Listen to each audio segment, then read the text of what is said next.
اللہ الرحمن الرحیم ان الحمد للہ رب العالمین والصلاة والسلام علی محمد وعلى آلہ واصحابہ اجمعین اما بعد قال اللہ تعالی فی القرآن المجید والفرقان الحمید فاعوذ باللہ من الشیطان الرجیم بسم اللہ الرحمن الرحیم یا ایہا الناس اعبدوا ربکم الذی خلقکم والذین من قبلکم لعلکم تتقون صدق اللہ العظیم۔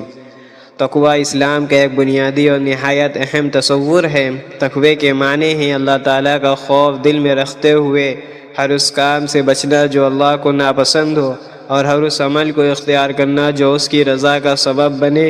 تقوی دراصل دل کی کیفیت ہے جو انسان کے قول، فعل اور کردار میں نمایاں ہوتی ہے۔ قرآن کریم میں بار بار تقوی کی تلقین کی گئی ہے اور متقین کے عظیم مقام کو بیان کیا گیا ہے۔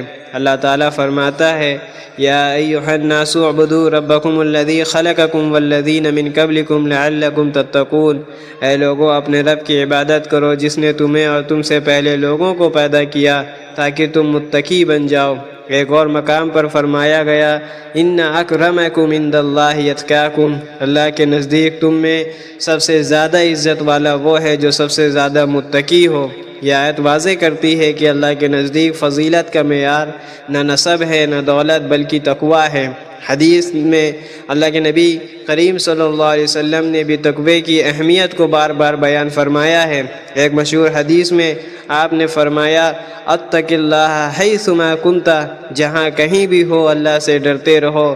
ایک اور حدیث میں رسول اللہ صلی اللہ علیہ وسلم نے اپنے سینے کی طرف اشارہ کرتے ہوئے فرمایا التقوی ہاہنا، تقوی یہاں ہے، تقوی یہاں ہے یعنی دل میں۔ اس حدیث سے معلوم ہوتا ہے کہ تقوی کا اصل تعلق دل سے ہے، مگر اس کی اثرات انسان کے اعمال میں ضرور ظاہر ہوتے ہیں۔ تقوی انسان کو گناہوں سے بچاتا ہے، دل کو سکون عطا کرتا ہے اور زندگی میں آسانیاں پیدا کرتا ہے۔ قرآن میں فرمایا گیا وَمَن يَتَّقِ اللَّهَ يَجْعَل لَّهُ مَخْرَجًا، اور جو اللہ سے ڈرتے ہیں اللہ اس کے لیے نکلنے کا راستہ بنا دیتا ہے۔ تقوی ایک ایسی صفت ہے جو انسان کو اللہ کے قریب کرتی ہے اور دنیا اور آخرت میں کامیابی کی ضمانت بنتی ہے۔ ایک مسلمان کی زندگی کا مقصد ہی یہی ہونا چاہیے کہ وہ ہر حال میں تقوی اختیار کرے، اپنے اعمال کو قرآن و سنت کے مطابق ڈھالے اور اللہ تعالیٰ کی رضا حاصل کرے۔